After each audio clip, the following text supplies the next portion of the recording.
This brings to mind the particular soldiers that they had, Peshmerga, which means one who faces death, and these fighters would prove the name to be true in the fierce fighting. What is important to note here is that the Kurds did have a couple of advantages. They had the support of the United States at the time, and they knew these mountains and cities well. This was their home, and if the Iraqi army wasn't going to protect it from being stolen, they were going to do it themselves. For years, the Kurds would fight valiantly, and yet keep getting pushed back and having to give up ground, until suddenly they were fighting with their backs to the mountains.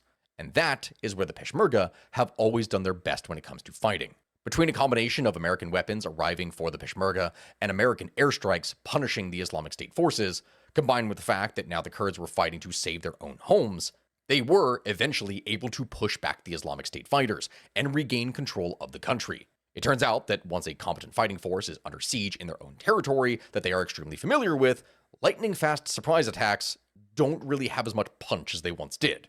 In other words, the Islamic State attacked and captured a lot of cities, but the Kurds would just wait a couple of days and then retake them.